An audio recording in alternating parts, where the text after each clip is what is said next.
Muy buenos días. En primer lugar, permítame ser agradecido y agradecer al profesor Zamorano, presidente del Instituto Colombo Panameño de Derecho Procesal, por invitarme a una conferencia como esta. Saludar a grandes amigos como Alberto Binder, que nos acompaña, Alfredo Chirino, Ángela María Buitrago, que es como mi hermana hace 18 años, y Andrés López.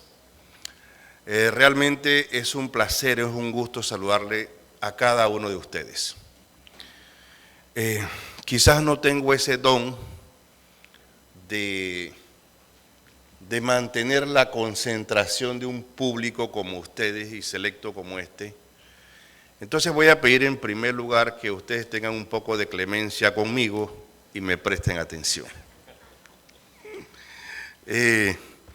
Hablar de un tema del recurso de casación en el proceso penal, yo voy a tener el atrevimiento de plantearlo desde la perspectiva de la teoría jurídica como un tema sencillo. Es un atrevimiento. Todo el mundo habla de la casación como un tema muy complicado. Pero como yo no pretendo en esta conferencia hablar de la redacción de un recurso de casación, sino hablar de un análisis crítico de la norma del recurso de casación, hablar un poco del análisis crítico de lo que se está logrando con el recurso de casación en la práctica y dejarles un mensaje positivo, que son los 3 objetivos que tengo en la mañana de hoy. Iniciaré hablándole, digamos, de lo malo, de la norma, ¿verdad? El recurso de casación en el sistema acusatorio es 10 artículos, del artículo 180 al 190 del Código Procesal Penal. Son 11 artículos, perdón, porque hablamos del 180 y del 190. Eso implica que hay que tener bien claro cuál es el objeto del recurso de casación. El derecho es orden, y más el derecho procesal penal. Me gusta compartir con Binder, que está aquí, porque he leído ahora que él, cuando habla de la política criminal, habla del objeto como la solución del conflicto. Ya salimos del aspecto social para ir al conflicto mismo que existe, que surge entre el que comete el delito y el que sufre las consecuencias de un delito. Entonces, el derecho debe ser orden por seguridad jurídica. Cuando tenemos claras las cosas, nosotros tenemos seguridad jurídica. Cuando no hay claras las cosas, entonces se pierde esa seguridad jurídica. Entonces, decir que estos artículos del Código Procesal Penal, la legislación de todos los recursos, es ambigua, confusa y a veces hasta contradictoria. Y yo creo que en un evento como este lo que hace es tratar de ver si podemos lograr ideas que nos permitan mejorar la administración de justicia. Si nosotros hicimos un código procesal penal, dijimos, modernizamos la justicia, esto debe ser para que sea mejor, ¿verdad? No debe ser para que la justicia sea peor. Entonces, como principio tenemos que tener eso. Hablando exclusivamente de la casación penal, la casación de una manera sencilla, lo que en principio pretende es la exacta observancia de las normas, la exacta observancia de la ley. Así nació en el derecho francés, por lo menos la reciente casación. Decía la correcta observancia de la ley. Después entonces se agregan 2 objetivos más, que sería unificar la jurisprudencia y otro dice desagraviar a las partes, es decir, quitarle el perjuicio que ha tenido una parte en el proceso, y uniformar la jurisprudencia. Cuando se habla de uniformar la jurisprudencia, lo que se pretende es que el máximo tribunal de un país pues vaya dando unas directrices que permitan la mejor comprensión del derecho hacia los tribunales inferiores y hacia las partes, precisamente para garantizar la seguridad jurídica. Dicho eso, entonces, hay que comprender entonces el paradigma del derecho, desde el punto de vista de la teoría jurídica, lo que nosotros llamamos la filosofía del derecho, el paradigma del derecho que se sigue en el Código Procesal Penal. No nos hemos dado cuenta que el paradigma del sistema acusatorio no es el positivismo jurídico, por lo menos en nuestro código, porque es que el sistema acusatorio no pertenece en su origen a los países que establecieron el derecho romano, sino que el sistema acusatorio pretende, lógicamente, el origen en el derecho anglosajón. Entonces, o al menos no el positivismo jurídico de Kelsen, sino un positivismo jurídico de tipo anglosajón, fundado principalmente en la jurisprudencia, como lo decía Hart. Bien, diría yo entonces que cuando nosotros en el artículo 180 del Código Procesal Penal ponemos que el objeto del recurso de casación es la exacta observancia de la ley, estamos olvidando que ese no fue el objeto. El objeto en el sistema acusatorio tiene un paradigma diferente que se llama la protección de los derechos fundamentales, que se ejecuta a través de la argumentación jurídica, a través de la razonabilidad, a través de un método no deductivo, sino de un método inductivo, partiendo de los hechos al derecho, pero teniendo un pretexto, y ese pretexto debe ser la justicia.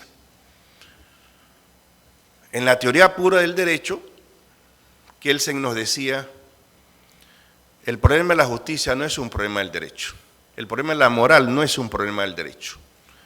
Entonces, nosotros tenemos una formación paradigmática pero extremadamente positivista, y se nos olvida el pretexto de la justicia.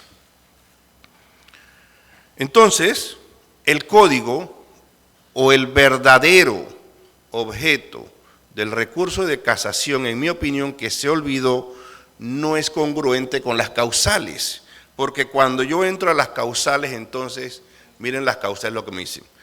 Primera causal, cuando en el fallo se hubiesen infringido intereses, derechos, garantías previstos en la Constitución, los tratados y las leyes. Entonces, ahí ya usted observa que esta causal está referida a la protección de derechos fundamentales, es decir, está dirigida a la protección de las garantías en la Constitución, en los tratados y en la norma. La segunda causal se refiere a la protección de la garantía fundamental del debido proceso, del artículo 32 de la Constitución panameña. Y la tercera causal dice, cuando en el fallo, en la sentencia se hubiere cometido un error en el derecho o una violación del derecho, ya sea en aplicación indebida, en interpretación errónea o en violación directa. Yo creo entonces que la Corte Suprema de Justicia, la Sala Penal, en los años que llevamos de sistema acusatorio, se ha perdido una linda oportunidad de ir orientando la interpretación correcta de un sistema acusatorio que es mayormente interpretativo, es decir, mayormente hacia que los jueces nos den buenos fallos. Diríamos entonces que hay que ver entonces estas causales. Ya dije un aspecto bien importante. El paradigma es diferente al de la casación del sistema inquisitivo. Y nos llevamos la casación del sistema inquisitivo hacia lo que nosotros llamamos recurso de anulación. En términos sencillos, el recurso de casación en el sistema acusatorio no puede ni debe tener por objeto o por finalidad de la Corte Suprema de Justicia, de la Sala Penal, que esos magistrados resuelvan sobre los hechos, sino exclusivamente sobre el derecho, y sobre el derecho desde la perspectiva de los tratados, de la Constitución y de la ley. El principio de legalidad es un principio integrado, no un principio únicamente basado en la norma. Dicho eso, entonces, hay que hacer un análisis lógico de lo que dice cada una de las causales. Y yo entonces me refiero a lo que se llama la legitimación de presentar el recurso de casación. Y ahí cuando yo veo la primera causal, yo veo cuando se hubiese infringido un texto o unas garantías de la Constitución, los tratados. Esas son garantías, son de todos en términos generales. Pero la segunda causal, cuando hablamos de la causal de, y aquí voy a caer en conflicto con las fiscalías, cuando hablamos de la causal segunda de infracción de la causal del debido proceso, pareciera que no hemos leído correctamente el artículo 32 de la Constitución Política Panameña. El artículo 32 dice, nadie será juzgado sino por tribunal competente conforme al trámite establecido en la ley, ni más de una vez por la misma causa. Pero comienza diciendo, nadie será juzgado. ¿Quién es el juzgado? ¿Quién es el sentenciado? Es el procesado. Entonces, esa es una causal que como magistrado de la Corte Suprema de Justicia hay que decir, esa es una causal que está orientada al procesado. Pero hemos distorsionado las causales y entonces ahora se admite la causal de nadie ser juzgado al fiscal, como si el fiscal fuera el que está siendo juzgado dos veces, como si el fiscal, o sea, lo hemos confundido con el debido trámite legal, que es otra garantía que está pues recogida también en las leyes, que pudiera pertenecer a la causal primera. Entonces, hay un tema de legitimación que yo creo que hay que aclarar desde el punto de vista doctrinario. Como voy con el tiempo, hay que decir también entonces que en estos artículos del Código Procesal Penal, del 180 al 190, hay que ver los efectos del recurso de casación. Entre eso dice, bueno, la interposición del recurso de casación suspende inmediatamente los plazos de prescripción de la acción, tema que le toca a la doctora, porque el tema de la acción procesal penal, ese sí que es un tema más complicadito y más incomprendido. Diríamos entonces, ¿qué es lo que está pasando? ¿Cuál ha sido la práctica sobre el recurso de casación en Panamá y la jurisprudencia? Yo he visto, a pesar de que las causales probatorias, error de derecho en la apreciación de la prueba, ahora pertenecen al recurso de anulación, yo he visto fallos en la sala penal desde mucho antes, no necesariamente con esta sala, que lo que entonces hace un nuevo análisis probatorio. Hombre, cuando nos hablaron del código y cuando nos hablaron de que el sistema lo que era importante era la inmediación de ese tribunal de juicio que valoraba la prueba por esa cercanía. Entonces ahora yo tengo un tribunal de casación que se mete a valorar la prueba. Y entonces, ¿dónde quedó la inmediación con la receptación de la prueba? Le da la oportunidad al Tribunal de Apelaciones en el recurso de anulación. Error de derecho en la apreciación de la prueba. Pero esa facultad es un poco más restringida. Entonces, yo creo que hay que hacer un análisis crítico de esto, plantearnos este tema. En la práctica, yo también he visto que esto de dejar a la elección, si el procesado o la persona que intente ir en casación, ya sea el fiscal, escoja si va por el recurso de anulación o recurso de casación, entonces ha convertido ya la casación no en una tercera instancia, como decíamos en el sistema inquisitivo, sino como una segunda instancia, porque ahora la casación se presenta contra la sentencia de primera instancia que dicta el tribunal de juicio, que es el tribunal colegiado. Yo creo que la Corte tiene que comenzar a ser suprema en este aspecto. Es decir, hay que buscar la forma en que la Corte realmente se pronuncie en casación cuando hay un tema de interés jurídico que deba ser resuelto. Y aquí entonces vemos entonces lo que está pasando en la práctica. En la práctica pareciera entonces que la casación es muy amplia y que todo el que le dicte una sentencia de primera instancia que no le guste puede ir a casación. Y eso realmente no debe ser así. Pareciera, yo he dicho pareciera, no es que sea así, porque la gente presenta el recurso de casación. Entonces, viene la circunstancia. Yo no sé qué porcentaje no se admite, pero hay un porcentaje extremadamente alto de no admisión del recurso de casación. Entonces se ha hecho una pretensión ilusoria. ¿Por qué razón? Porque aplica un paradigma práctico. Hay un paradigma práctico que se llama la relación de expedientes, que no es más y nada menos que contar la cantidad de expedientes que tiene cada magistrado. Yo realmente siento, y lo digo con toda sinceridad, que los magistrados no les alcanza el tiempo. No podemos nosotros decir entonces que ese paradigma de la estadística judicial, de la relación procesal mensual, sea la guía para no admitir los recursos de casación. Pero si somos sinceros, eso es lo que pasa en la práctica. No hay tiempo para atender todas las casaciones.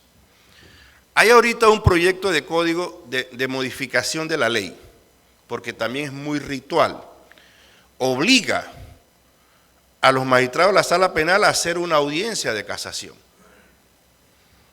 Y los 3 magistrados estando presentes en esa audiencia de casación.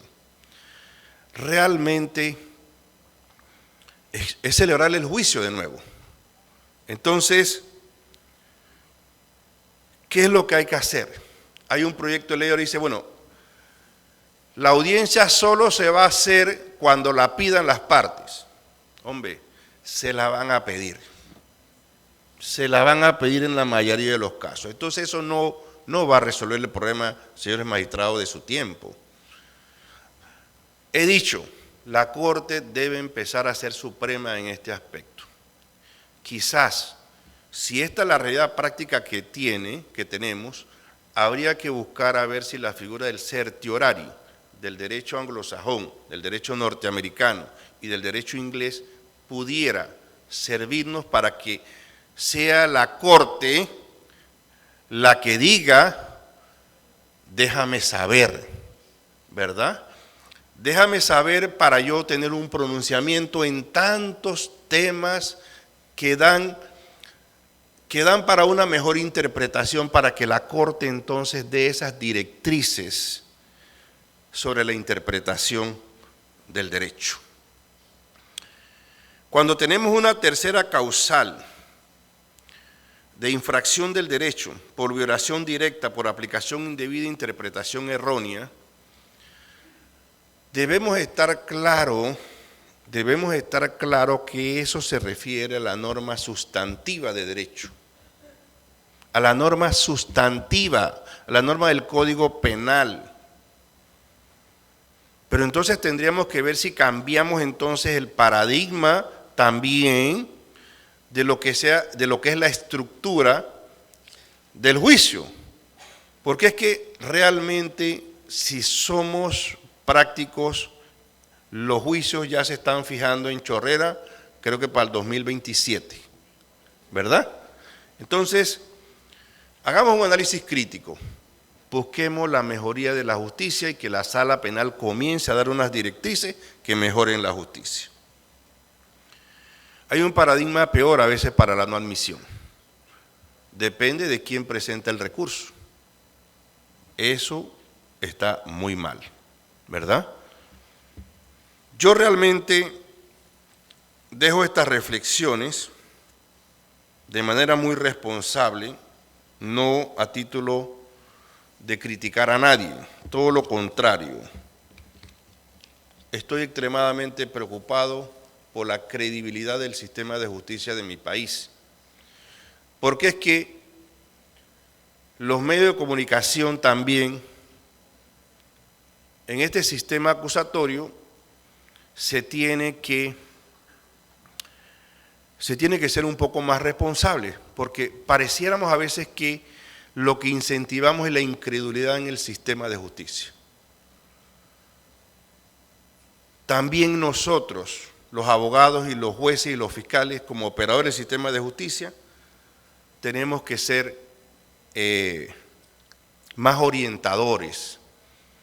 Yo en Bogotá en una conferencia dije, el juez ya no solamente puede hablar por su fallo, el juez a veces tiene que hablar a la opinión pública, o a menos el sistema judicial tiene que decirle algo a la opinión pública, porque la desinformación está erosionando la credibilidad de la justicia. Voy a terminar, quizás lo mejor que voy a decir en estas palabras, en esta conferencia, es lo bueno, y lo bueno es la celebración de un congreso como esto, lo bueno es la presencia de cada uno de ustedes, lo bueno es las discusiones de las ideas o de las reflexiones que quedan de estos eventos para mejorar la justicia. Muchísimas gracias y que Dios nos bendiga a todos.